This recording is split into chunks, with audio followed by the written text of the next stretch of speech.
Hey, Coach, an opportunity, a win opportunity this weekend to get some momentum under you guys. What are you thinking about not just the return of Nico, the emotion that goes with that, but also your need to get back on the winning side and get some points? It's a great question because, yes, number one, we've got 7 out of 10 road games coming up. The 3 home games are critical. We need to get points at home.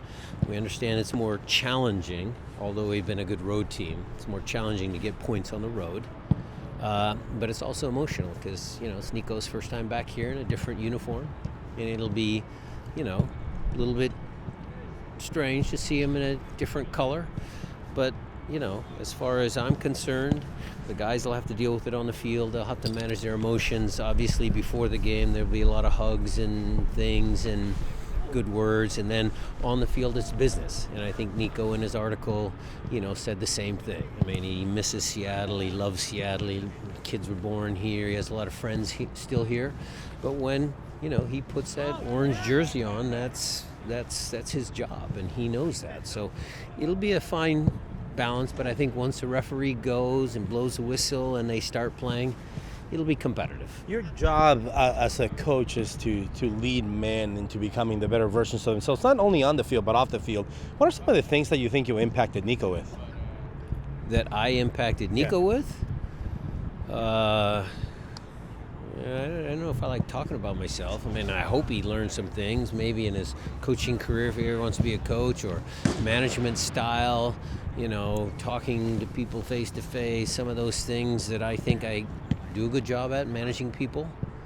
But, Nico's had a lot of friends and a lot of great teammates. I mean, I think collectively our group has been really good for many, many years. And I think those are the experiences that I took from some of my playing experiences. And I hope Nico comes back and sees Steph and Christian and Jordan and some of the guys, Yaimar. I think that'll be good. When it comes to, we've mentioned some of the defensive woes, maybe mistakes even that have resulted in goals. Yeah. How do you work on that and keep that away from a game like the one that's coming up? Well, you want to talk about talking to people. So I had, Yaimar and Jackson in my office yesterday, and that's kind of the odd couple, but Jackson's working on his Spanish and Yaimar's working on his English. But it's the three of us, and we're having a conversation. And what's that conversation about? That conversation is about, reality and leadership and doing a little bit more at training to make sure that they're sharp in the games. Because, Jackson slips, and you can say, oh, well, it's unfortunate. Or Yaimar on the goal that we took against Charlotte, oh, it's unfortunate, but another half a yard if he's in the right spot, that ball's not going in. So it's about good communication and, again, doing my job, and they have to do their jobs. It's professional sports. We got to get them sharp. Going back to the Nico thing, the closest comparison I think that we've had is when Ozzy came back. And I'm just curious if you learned anything from or how to manage the emotions. I mean, there's gonna be a pregame ceremony. There's gonna be, so it's not just another game. I can't remember. Did we win the game? It was Minnesota. Yeah, I mean, you must have, because you beat them every time you played. Okay. I haven't reflected on that yet. Maybe in my pregame speech I'll mention it. Guys have been talking about it a little bit already. They're talking about, hey, Nico's come back. Have you heard from Nico? So I know they're talking about it as a group. Me, I think, again, might mention it, but I don't want to make a big deal out of it. I think it's just, again, we loved having Nico around. He was such a great, tremendous player for us. But now we've got a good team, and that's a team that's going to have to come out and do their job. Like Albert said, that's all good and well. He said, but we got a game to win. And how much of that messaging goes on that once the whistle blows, we're playing. Everybody said it. I think the players have said it.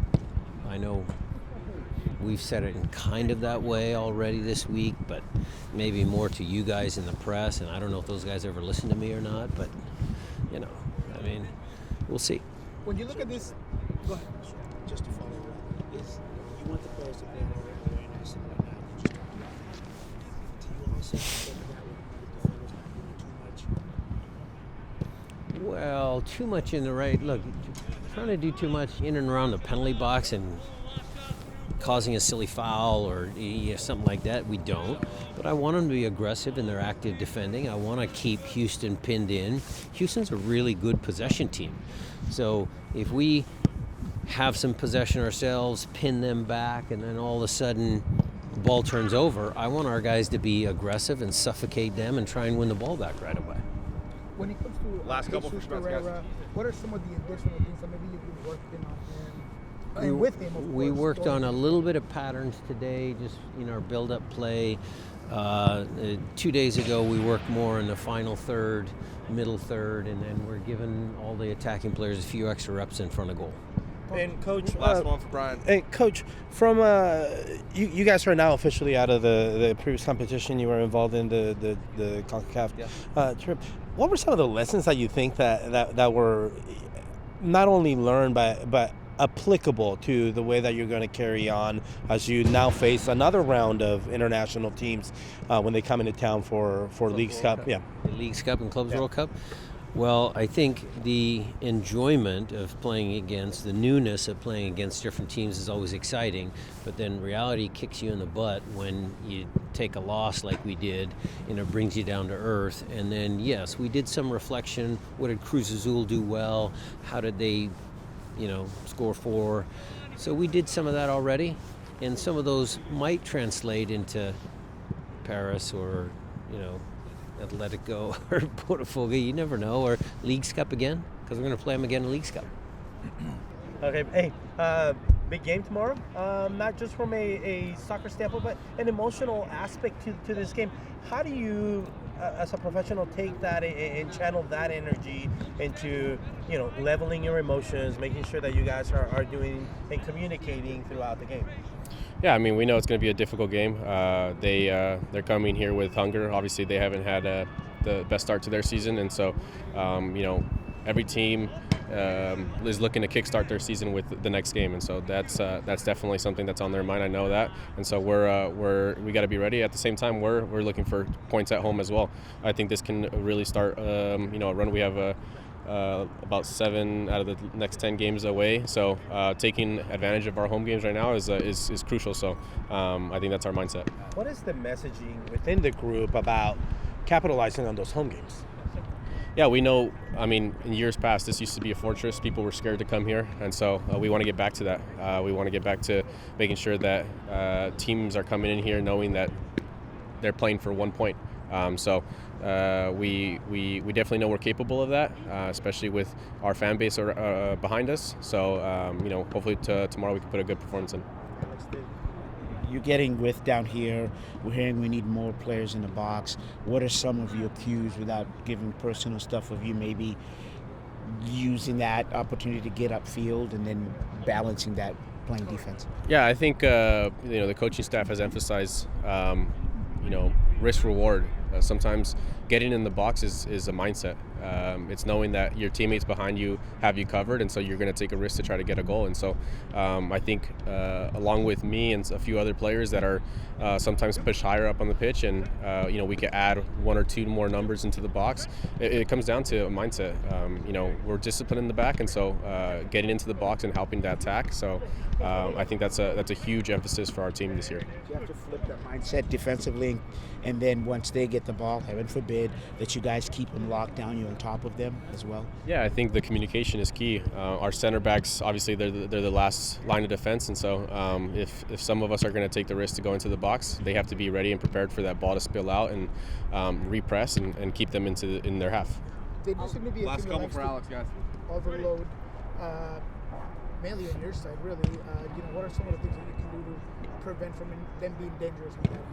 Yeah, we know they have quality players who like to come show to the ball, and so Basi, Nico, even their striker, they like to come to the ball, and so for me, my main priority is to not dive in, play a little bit of shadow play, just in terms of allowing my teammates to come and cover me and make sure I don't get beat. So we know it's going to be tough, but as long as we play for each other, we're going to put a good performance.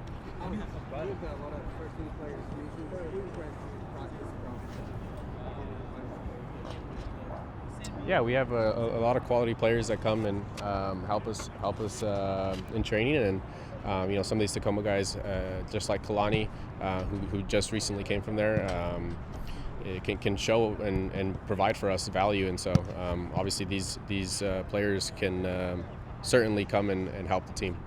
What do you imagine your interactions with Nico will be either before or during the game? Nico, he's done so much for this club, and I've played with him for about 5 years, and so I